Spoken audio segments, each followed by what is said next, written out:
নমস্কার। অন্নপূর্ণার ঝামেলা যেন শেষই হতে চাইছে না, আর পশ্চিমবঙ্গ থেকে যেতেই চাচ্ছে না। দেখুন, এখনও কিন্তু 28 লক্ষ মহিলা একবারও টাকা পেলই না। তার মধ্যে কিন্তু তৃতীয়বারের একটি ফর্ম কিন্তু মানে 3 নম্বর ফর্ম কিন্তু অলরেডি পাবলিশ হয়ে গেল। এটাও নাকি এখন ফিল আপ করে সবাইকে জমা করতে হবে। যারা জুলাই মাসের প্রথম কিস্তির টাকা পেয়েছেন এবং যারা এখনও 28 লক্ষ যে মহিলা এখনও বাকি রয়েছে টাকা পাননি, তাদেরকে কিন্তু এই ফর্মটি ফিল আপ করে জমা করতে হবে।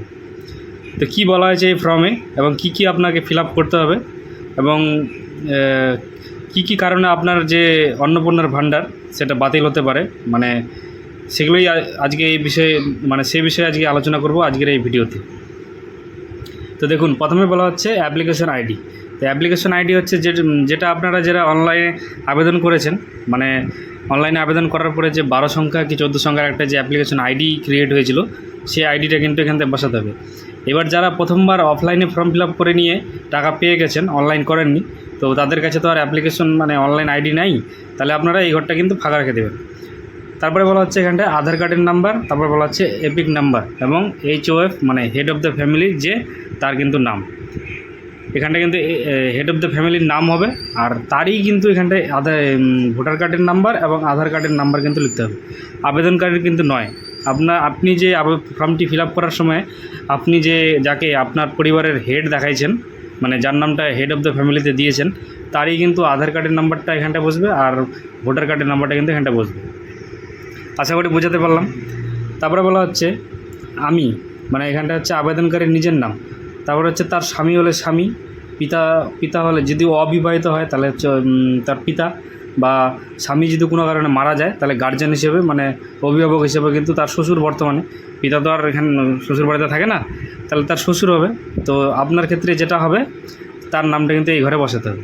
তারপর আপনার গ্রাম, তারপর হচ্ছে গ্রাম পঞ্চায়েত, তারপর হচ্ছে কোন ব্লক, তারপর হচ্ছে জেলা, এগুলো লেখা হয়ে গেলে তারপরে কী বলা হচ্ছে দেখুন, এত দ্বারা দাখিলকৃত আবেদনটি যাচাই করছি। এই ফর্মটা যে নিতে আসবে, যে আপনাকে যে বাড়ি বাড়ি দিয়ে গেছে, যে যদি মনে করেন যে আশাকর্মীরা দিয়ে গেছে, তাহলে তিনি কিন্তু এই ফর্মটাকে যদি যাচাই করেন, আর যাচাই করার পরে কি বলা হয়েছে, আমি আবেদনপত্রটি এবং হাতে প্রদত্ত সঠিক তথ্য পেয়েছি। যদি আপনার তথ্যগুলি সব ঠিকঠাক মনে হয় তাহলে কিন্তু তিনি এই এখানটা কিন্তু টিক করবেন। অতএব আবেদনপত্রটি গ্রহণ করার জন্য সুপারিশ করছি, বা অথবা এটাতে টিক করবে। এবার এই যে নিচের কারণগুলি রয়েছে, এই কারণগুলির মধ্যে যদি একটিও আপনার না হয়, তাহলে কিন্তু আপনাদের যে হচ্ছে প্রতিনিধি আপনাদের এই ফর্মটিকে যাচাই করবে, তিনি কিন্তু এগুলাতে টিক করবেন। আর যদি নিচের যে কারণগুলি দেওয়া আছে এগুলোর মধ্যে যদি একটিও আপনার আবেদনপত্রটিতে থাকে, তাহলে কিন্তু আপনার আবেদনপত্রটি প্রত্যাখ্যান করা হবে।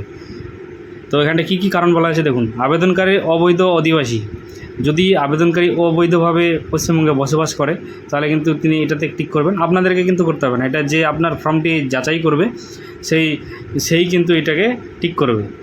আর দ্বিতীয়টা দিকে বলা হচ্ছে পরিবারের স্থায়ী সরকারি চাকরিজীবী বর্তমান। দেখুন 2 নম্বর পয়েন্টটা কিন্তু একটু ভালো করে বুঝবেন, এখানটা কী বলা হচ্ছে।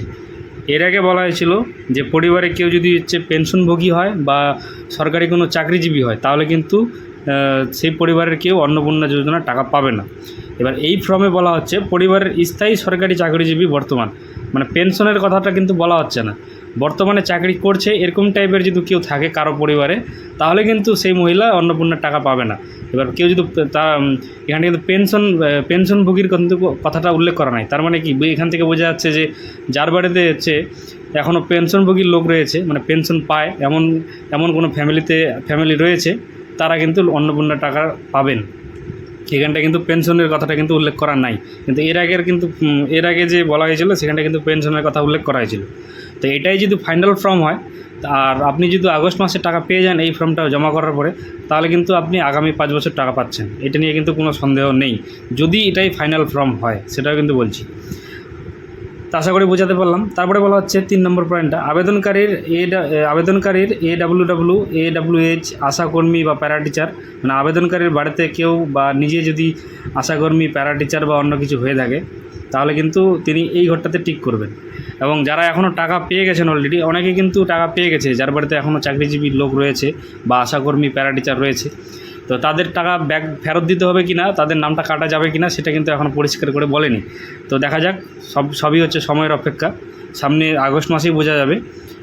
তারপরে বলা হচ্ছে আবেদনকারী আয়কর দেন। আবেদনকারী যদি আয়কর দেন, এটা কিন্তু আগেও বলা হচ্ছিলো, এখনও বলা হচ্ছে। আর তারপরে 5 নম্বর পয়েন্টটা বলা হচ্ছে আবেদনকারী সরকারি পেনশনভোগী। আবেদনকারী যদি সরকারি পেনশন পায় তাহলে কিন্তু তিনি অন্নপূর্ণা যোজনার টাকা পাবেন না, বা যদি পেয়ে থাকেন তাহলে কিন্তু তার নামটা বাদ পড়বে। তারপরে একটা বলা হচ্ছে আপনি পশ্চিমবঙ্গের স্থায়ী বাসিন্দা নন, এটা একটা কারণ। তারপরে হচ্ছে অন্যান্য, এগুলা উপরে যে 6টা কারণ রয়েছে, এগুলার মধ্যে যদি ওই ক্রাইটেরিয়ার মধ্যে যদি আপনার না পড়ে, যদি অন্যান্য কোনো কারণ হয়, তাহলে কিন্তু সেই কারণটা এখানটা ম্যানুয়ালি লিখতে হবে। তো লিখতে আপনাদেরকে কিছুই হবে না, এটা যে ভেরিফিকেশন করতে আসবে আপনার বাড়িতে সেই কিন্তু লিখবে, বা আপনার ফর্মটি অফিসে যদি অন্য কেউ মানে সরকারি আধিকারিক যাচাই করে, তাহলে তিনি কিন্তু এটা করবেন। তারপর তিনি কত তারিখে এই ফর্মটি আপনার দেখছেন আর কোন জায়গা থেকে দেখছেন সেটা এখানটায় লিখবেন এবং ডেটটা বসাবেন। তারপরে এদিকে হচ্ছে স্বাক্ষর, তারপর হচ্ছে তার নাম এবং তার পদ, মানে কী ডেজিগনেশন, কী কোন পদে হচ্ছে চাকরি করেন সেই পদটা কিন্তু এখানে লিখবে, এবং তার নিজের স্বাক্ষর মানে সিগনেচার করবে, এবং এটা তার নামটা কিন্তু ফুল নামটা কিন্তু লিখবে। তো আশা করি সবাইকে বোঝাতে পারলাম যে এই ফর্মে কী কী লিখতে হবে এবং এই ফর্মটি কিসের জন্য। আর এখানটায় কিন্তু আরেকটা জিনিস আমি লক্ষ্য করলাম এই ফর্মে, যে 4 নম্বর পয়েন্টে রয়েছে আবেদনকারী আয়কর দেন। মানে এর আগে কিন্তু বলা হচ্ছিল যে বাড়িতে যদি কেউ মানে আবেদনকারীর বা ফ্যামিলির যদি কেউ আয়কর দেন, তাহলেও কিন্তু তিনি টাকা পাবেন না, বা তার নাম কিন্তু বাদ যাবে। এখানটায় কিন্তু এই ফর্মে বলা হচ্ছে যে আবেদনকারী শুধুমাত্র আবেদনকারী যদি আয়কর দেন, তাহলে কিন্তু তার নামটা বাদ পড়বে। এবার আবেদনকারী যদি বাড়ির কেউ আয়কর দেন বা পেনশনভোগী হন, তাহলে কিন্তু তিনি টাকা পাবেন। এটা কিন্তু এই ফর্মে কিন্তু এটাই বোঝা যাচ্ছে, বা এটাই নিশ্চিত। আর এটাই যদি ফাইনাল ফর্ম হয়, তাহলে তো বললাম যে আপনি আগামী 5 বছর টাকা পেয়ে যাবেন, আর চিন্তার কিছু নেই।